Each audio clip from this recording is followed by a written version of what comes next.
Kohen Gadol sur lequel les Yavanim n'ont pas eu accès. Varé b'mishkal haya kodesh kodashim 10 על 10 ובמקדש היה קדושתו ושלמות ובמלואו היה בניינו 20 על 20 כמו שהוא מלא יוד שהוא 20.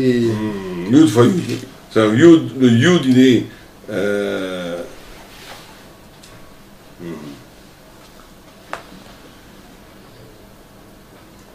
Pour ça on va rappeler que c'est très profond ce qu'il dit après. Mais en tous les cas, qu'est-ce qu'il dit ici? C'est qu'il y a un niveau. Merci. Il y a un niveau. Le Kohen fait ça. Donc on a, merci, Echad 65, Yavan 66, Kohen 75. Et donc le dépassement du dépassement passe par le Kodesh HaKodashim. Qui rajoute 10. Qui rajoute 10, qui est le minimum de la Kedusha. Et qui dépasse donc la philosophie. Et qui dépasse complètement la philosophie. Parce que alors comment est-ce que le Kodesh HaKodashim dépasse la philosophie? Je veux juste, on le verra la prochaine fois, mais je veux juste vous introduire que n'oubliez jamais l'idée que le Kodesh HaKodashim n'est pas soumis ni au temps ni à l'espace. Et non, ni à Mida. Oui, c'est le Midrash qui dit qu'il y avait 20, comme il dit, 20 amas de large, qu'au début il y avait le Kodesh HaKodashim, alors la Kodesh en réalité, que le Kodesh HaKodashim, qui avait 10 à droite, 10 à gauche, et donc la Gemara dit c'est impossible, la Gemara dit Arod mina enom mina Mida. Donc on retrouve la quadrature du cercle. Le temps parallèle implique un espace parallèle, qui est l'espace du Aaron HaKodesh, qui est dans un espace où n'est pas cholette, où la Grèce ne voit rien. C'est un invisible. La Grèce, quand elle voit dans le Kodesh, elle ne voit rien. C'est pas qu'elle le voit, qu'elle ne peut pas voir là-dessus, elle ne voit pas. Elle ne voit pas. Très souvent, quand vous avez des intellectuels qui vivent en Israël, ils disent « Mais j'ai rien vu en Israël. Qu'est-ce qu'il y a à voir ? Pourquoi tout le monde parle de ce pays? Qu'est-ce qu'il y a? Un mur, sans rien. Des immeubles, plus ou moins moches. Qu'est-ce qu'il y a? Qu'est-ce qu'il y a dans ce... Qu'est-ce qu'il y a? Qu'est-ce qu'il y a de... Pourquoi le peuple juif et Israël est le sujet de l'histoire depuis 3000 ans? Pas à cause de ça. Ça a l'air beaucoup plus beau si tu vas à Rome. Ils ne voient pas. Ils ne voient pas la splendeur de Jérusalem. Pourquoi? Parce qu'elle est dans cette dimension du dollar de la perception grecque. Mais ça, je ne veux pas le bâcler parce qu'il y a beaucoup à dire sur ça, sur la notion du Kodesh HaKodashim, notamment la redondance du Kodesh, la Kedusha, le secret d'une double Kedusha.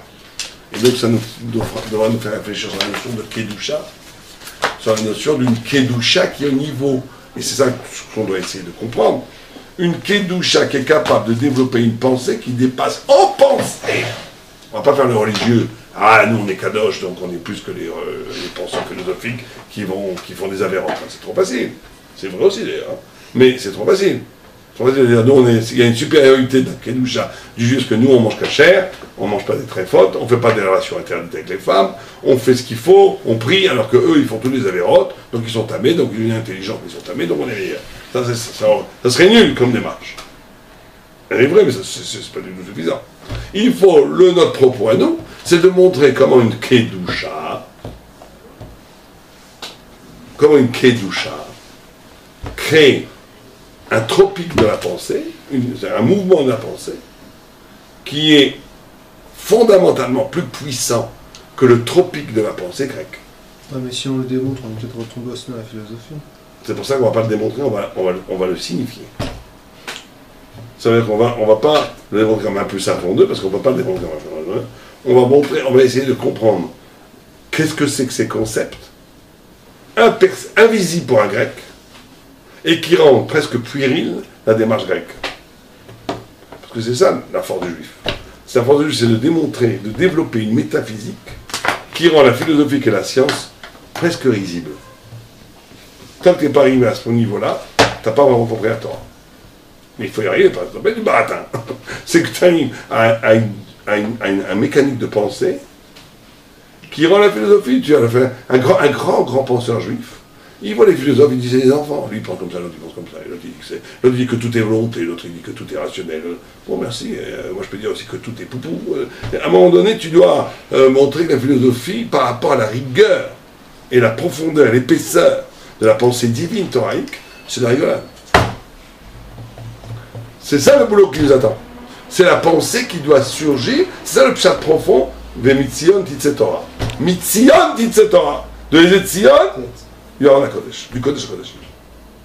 Et le propos du juif penseur, c'est de générer une pensée dont la qualité intellectuelle, et donc pas la qualité, dans la hauteur intellectuelle, et la façon dont il brasse là, et c'est pas qu'une question de niveau, c'est aussi la mécanique de pensée, rend enfantin les autres mécaniques de pensée. C'est ça le travail. C'est pas évident, mais c'est un travail qu'on doit faire. C'est le travail qui nous attend dans 3 semaines. Et la base de ça, c'est une pensée qui aurait une traduction dans l'action? Aussi. Aussi. La notion de responsabilité dans la pensée, c'est-à-dire que la pensée qui t'oblige et qui t'engage, elle est fondamentale. Mais c'est pas suffisant, encore une fois. Il faut trouver, au niveau de la rigueur, d'une affirmation. Parce que c'est quoi penser? C'est affirmer. Comment l'affirmation scientifique, et même l'affirmation philosophique, est liée à une contingence qui devient absolument ridicule par rapport à une pensée affirmée par la Torah qui est liée à un environnement qui dépasse 1000 fois plus la contingence philosophique. C'est ça le travail qu'il faut faire. Comme tout. Juste, comment est-ce que